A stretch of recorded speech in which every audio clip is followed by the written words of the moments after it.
सभी को जय श्री कृष्णा, राधे राधे। तो आज फिर सुनाते हैं लड्डू गोपाल की एक ऐसी लीला कथा जिसको सुनकर आपका मन प्रसन्न हो जाएगा और बहुत खुशी होगी। और आपके लड्डू गोपाल भी अगर ये लीला करते हैं, ऐसी कुछ अनुभूति होती है उनकी, कुछ अगर आपने कुछ किया नहीं फिर वो आपको ऐसी अनुभूति करते हैं, तो ज़रूर शेयर करिएगा। और वीडियो अच्छा लगे तो please like share and subscribe करिएगा। तो ये जो लीला कथा है, ये साधना जी ने शेयर की है। साधना जी अपने घर में लड्डू गोपाल तो नहीं रखी हैं, लेकिन उनके पड़ोस में ये घटना घटी है। वो बताती हैं कि उनके पड़ोस में एक आंटी रहती हैं जो कि लड्डू गोपाल की बहुत सेवा करती हैं, और वो ऐसी लीलाएं, उनकी अनुभूतियाँ बताती रहती हैं। उनमें से एक अनुभूति, एक लीला ये थी लड्डू गोपाल की जो उन्होंने शेयर की। तो साधना जी बताती हैं कि वो जो आंटी हैं, वो बहुत वर्ष हो गए हैं, मतलब ये समझिए कि उनका जीवन आधार लड्डू गोपाल ही हैं। उनको किसी से कोई वो नहीं है, कोई इतना सरल, इतना सहज उनकी लाइफ है, इतना सहज उनका जीवन है कि उनको देख के लगता है कि जैसे साक्षात इनके रूप में भगवान हो। इतनी सरल हैं, और ऐसा नहीं है कि मतलब वो किसी तरह से कमज़ोर, इतनी पैसे वाली हैं, इतनी पैसे वाली हैं, लेकिन जितनी ही पैसे वाली हैं उतनी ही सरल। कहते हैं ना कि फलदार वृक्ष हमेशा झुका हुआ होता है। जो जितना समझदार होगा, जो जितना ये समझो कि गुणों से भरा होगा, वो उतना ही नम्र होगा। और ये पहचान होती है नम्रता की, ये पहचान होती है बड़प्पन की। और जिसके पास जैसे ये समझो कि अभी अभी ही आया है, पैसा हो या कुछ हो या पढ़ाई हो या लिखाई, कुछ भी समझ लो, और उनके बात व्यवहार से समझ में आ जाता है कि ये कितने पानी में है। ऐसे ही था ये आंटी के साथ। आंटी बहुत ही समझदार थी, बहुत ही, मतलब उनसे कोई एक बार मिल लेता ना तो उनका दीवाना हो जाता। इस तरीके से, मतलब बार बार उनसे बात करने का मन करता, बार बार उनके पास जाने का, वो किसी तरीके से उनसे बात हो जाए ऐसे।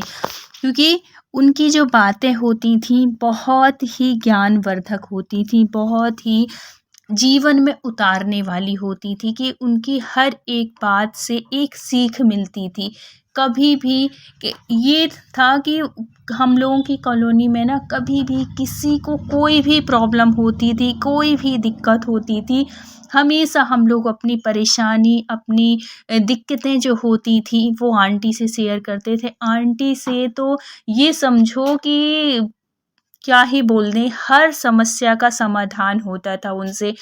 चाहे वो घर की परेशानी हो, चाहे वो धन की परेशानी हो, चाहे वो कोई सी भी परेशानी हो, पैसे देने में भी वो कभी कमी नहीं करती थी। अगर किसी को जैसे दिक्कत हो रही है, पैसे से लेके घर में परेशानी है, किसी को कुछ ज़रूरत है और पैसे की ज़रूरत है और वो अभी ही चाहिए, तो निस्फ़िक्र हो के लोग उन आंटी के पास चले जाते थे। और कभी भी जो भी गया है उनके यहाँ, कभी कोई खाली हाथ नहीं आया है।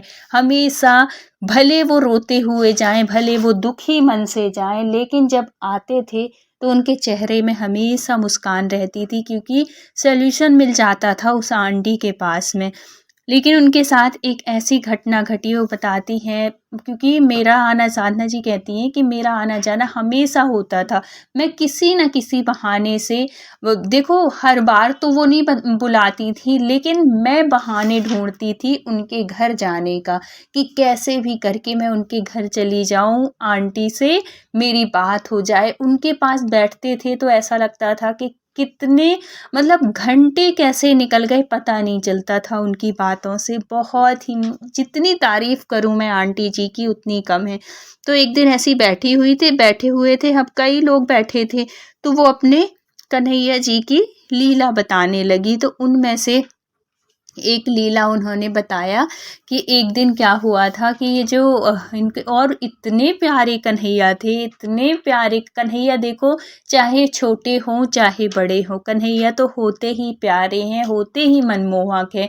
और उनकी जो शक्ति है समझ लो, या कि उनमें जो दिव्यता आती है वो भक्त की भक्ति से। जो भक्त होता है उनको जो जितनी भक्ति करेगा, जितनी उनकी सेवा करेगा, उनके चेहरे में उतना ही तेज होता है। जैसे जैसे उनका तेज बढ़ता है, किसी के भी आप लड्डू गोपाल देख लो, कभी ना किसी के घर में जाओ, उनके घर में भी भगवान रखे हैं, उनके घर में भी लड्डू गोपाल हैं, सब कुछ, लेकिन उनके लड्डू गोपाल में ना वो दिव्यता समझ में नहीं आती, वो रौनक नहीं लगती, क्योंकि उनके और उनके भक्त के भाव नहीं मिलते हैं। वो सेवा तो कर रहे हैं भगवान की, नहला रहे हैं, धुला रहे हैं, चंदन टीका सब कर रहे हैं, लेकिन उनकी आंखों में वो चमक नहीं दिखती। चमक आती है जब भक्त ना उनके साथ ऐसे जुड़ता है, जब भक्त उनके साथ ऐसी सेवा करता है, उसके साथ भाव मिलते हैं, तब उनमें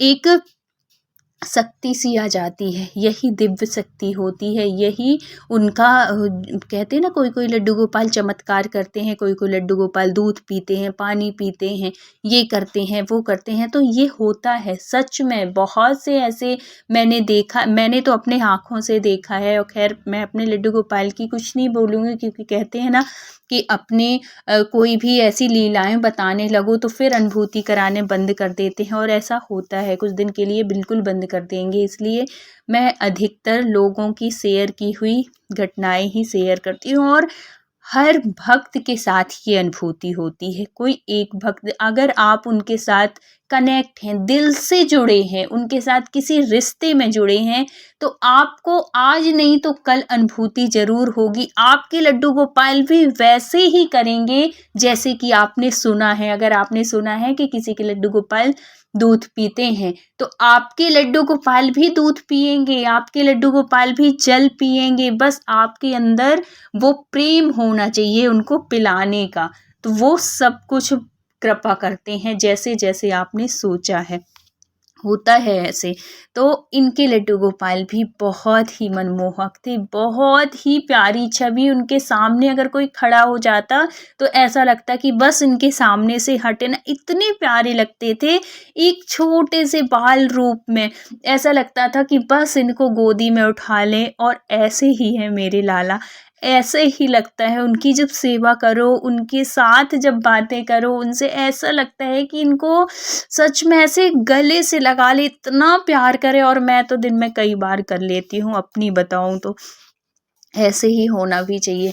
और जो लीला थी वो ये थी कि ये जो आंटी थी ना, एक दिन क्या हुआ, देखो अब बुजुर्ग हो चली थी। ऐसे एक सा शरीर हमेशा नहीं होता है, कभी स्वास्थ्य है, कभी ठीक रहा, कभी बिगड़ गया, और फिर एक उम्र के बाद तो ऐसा होता ही है।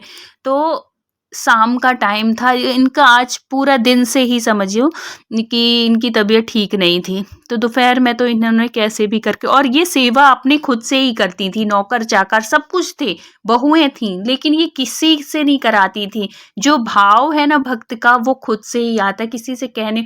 और जो भक्त होता है ना, वो अगर एक दिन भी अगर लड्डू गोपाल की सेवा ना करे तो वो उसको बेचैनी होने लगती है। ये है हकीकत बात है ये। तो ऐसे ही था वो आंटी के साथ, कैसे भी करके वो अपने कन्हैया के पास आती, उनके पास घंटों बैठी रहती, उनसे बातें करती, उनकी मालिश करती, उनके कपड़े कुछ भी, मतलब लड्डू गोपाल की सेवा करती रहती। लेकिन उस दिन उनका स्वास्थ्य कुछ ज़्यादा ही सा ही बिगड़ा हुआ था। तो शाम से ही इनकी, सुबह से ही इनकी तबीयत ख़राब थी। शाम होते होते दवाइयों के असर से या कैसे भी दवाई खाई होंगी, और इनकी नींद लग गई। और नींद लग गई तो ये अपने लाला को सुलाना भूल गई। और जब सुलाना भूल गई, और इनके लाला का तो प्रेम ही अलग था। ये तो अपने लाला को एक बच्चे की, जैसे हम छोटे बच्चे को की सेवा करते हैं, और लड्डू गोपाल के साथ ना एक भाव के साथ जुड़ो। मैं हमेशा कहती हूँ कि उनके साथ जुड़ो।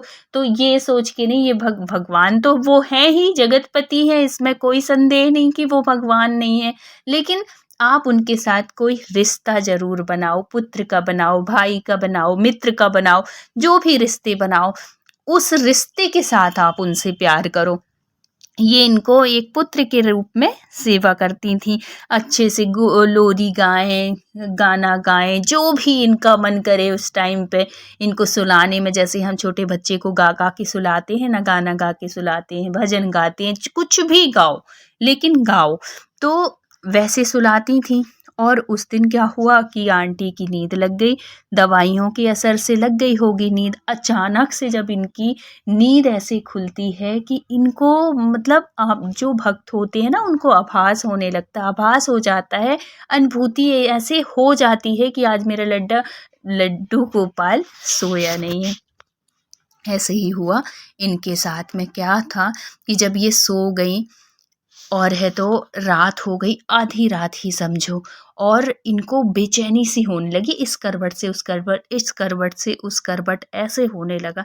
लेकिन फिर भी ये कोशिश की कि सोने की, और इनको बिल्कुल भी होश नहीं है कि लड्डू गोपाल सोए हैं कि नहीं सोए हैं, क्योंकि बहुएं आती है, ऐसा नहीं है कि बिल्कुल आंटी अकेली हैं।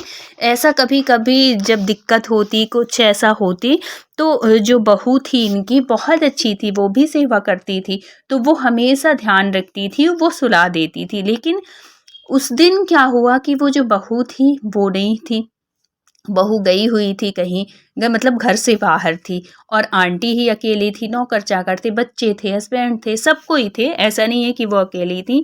लेकिन वो सुला नहीं पाई। जब अचानक से उनको ऐसे ही स्वप्न दिखा जैसे कि एक बच्चा है ना, और पलंग के नीचे वो बार बार ऊपर चढ़ने की कोशिश कर रहा है लेकिन चढ़ नहीं पा रहा है, सोने की कोशिश कर रहा है लेकिन सो नहीं पा रहा है। जैसे एक बच्चा आता है ना और रोता है, वो सोने की उसमें जिद में आंखें मीचता है, ऐसे ही इनको भी ऐसे ही दिखा कि मेरे पलंग के पास एक बच्चा है जो कि बार बार ऊपर चढ़, छोटा सा ही बच्चे, देखो हम कृष्ण भगवान को क्या मानते हैं, एक बाल रूप में, एक छोटे से ही बच्चे, 8-9 महीने के बच्चे के रूप में ही उनको मानते हैं ना, 7-8, जैसे कि घुटने के बल जो बच्चा चलता है उसी भाव से हम उनको मानते हैं।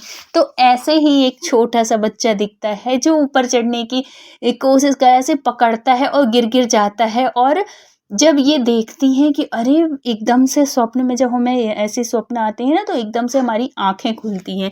जब ये उठ के एकदम से बैठती हैं और फिर इनको होश आता है कि हे भगवान, आज तो मेरे लाला ऐसा तो नहीं कि बैठे रह गए हों, सोए ना हों। जब कैसे भी करके उठती हैं वो लाठी के सहारे से कैसे भी, और जाती हैं मंदिर में। जब देखती हैं तो इनके आँखों से आंसू बहने लगते हैं। क्या देखती हैं कि लाला जैसे वो बिठा ली थी दोपहर में, भोग प्रसादी तो सब कुछ रखी थी, क्योंकि और भी घर में जो लोग हैं उनको पता है कि जब हमारे घर में सेवा होने लगती है ना लड्डू गोपाल की, तो घर में सिर्फ एक की जिम्मेदारी ये नहीं रहती है, घर के हर सदस्य की जिम्मेदारी होती है कि हमें उनका ध्यान देना है, हमें उनके भोग का ध्यान देना है, हमें उनके शयन का ध्यान देना है। तो जब ये आके देखती हैं तो भोग तो रखा हुआ था लेकिन लड्डू गोपाल शयन नहीं किए थे। इन घर वालों को क्या लगा होगा कि जो माँ जी हैं वो अभी सो गई हैं, अभी थोड़ी देर से, ऐसे थोड़ी कि सोती रहेंगी, थोड़ी देर से उठेंगी। तो और नियम यही था कि वो आंटी ही सुलाती थी, तो वो खुद सुला देंगी। भोग उन्होंने लगा दिया, बच्चों ने ये भी कर दिया, ये भी बहुत अच्छी बात है। और इतना ध्यान हर घर के बच्चों को देना चाहिए, चाहे वो बहू हो, चाहे बच्चे हों, चाहे हस्बैंड हो, सबको देना चाहिए, क्योंकि लाला की सेवा किसी एक की जिम्मेदारी नहीं होती। और लाला की भक्ति तो ऐसी है, लाला की सेवा तो ऐसी है कि आप जितना करोगे, जो भी करेगा उसको फल मिलेगा, उनके ऊपर कृपा बरसती है। आप ये चीज़ अंदाज करके देख लीजिएगा। फिर वो आंटी आती हैं और अपने लाला से, अपने कन्हैया से माफ़ी मांगती हैं और कहती हैं कि हे कन्हैया, मेरे से भूल हो गई लाला, मुझे माफ़ कर दे, और आज तो पूरी आधी आधी रात तक ऐसे ही बैठा रह गया। फिर वो आती हैं, उनको वैसे ही जैसे रोज़ का उनका नियम था, गोदी में लेके पहले उनको गाना गाना, सुलाना, उनके वस्त्र चेंज करना, रात के पहनाना, और अच्छे से उनका बिस्तर था, मतलब पलंग था, उसमें गद्दा बिछाना बहुत ही अच्छे से, जैसे हम एक छोटे बच्चे को सुलाते हैं ना, तकिया लगाओ, फिर हाथ के नीचे पैर के पास रखो, वैसे ही वो आंटी वैसे ही सुलाई। तब उनको जाके चैन पड़ी और उनके लाला भी बड़े प्यार से सोए। तो ये हर भक्त के साथ ही ऐसी अनुभूतियाँ होती हैं, कोई वो आंटी के साथ ही नहीं, कभी कभी हमारे साथ भी ऐसी घटना घट जाती है। देखो शरीर है, कभी एक सा नहीं रहता है, किसी की भी बात, ज़रूरी नहीं कि सिर्फ बूढ़े लोगों का ही ऐसे होता है, कभी हर किसी का हो जाता है। तो ऐसे होते, लेकिन जो लड्डू गोपाल जागृत होते हैं, जो जिनमें शक्ति होती है, जो अनुभूति कराते हैं, वो इस तरीके की अनुभूति हमेशा कराते हैं अपने भक्तों को कि अगर उनसे कुछ गलती हो जाए, अगर उनको कुछ चाहिए, तो वो किसी न किसी माध्यम से अपने भक्त तक वो बात पहुंचा देते हैं और वो भक्त जो हैं वो अपने लाला की बात को समझते हैं और फिर वो करते हैं वैसे, और उनके लाला भी खुश और उनकी मैया भी खुश। तो ऐसी कृपा करते हैं। तो ऐसी सत्य लीला अगर आपके साथ भी लड्डू गोपाल ने कुछ ऐसी घटी है, कुछ ऐसा आपके साथ हुआ है, कुछ ऐसी अनुभूति हुई है, तो ज़रूर आप लोग कमेंट में ज़रूर लिख के बताइएगा, जिससे आपकी भी लीला शेयर कर सके। तो वीडियो अगर अच्छा लगा हो तो please like share and subscribe करिएगा। मिलते हैं किसी नेक्स्ट सत्य घटना के साथ। जब तक अपना ख्याल रखिए, अपनों का ख्याल रखिए। Thank you so much full watch करने के लिए। राधे राधे।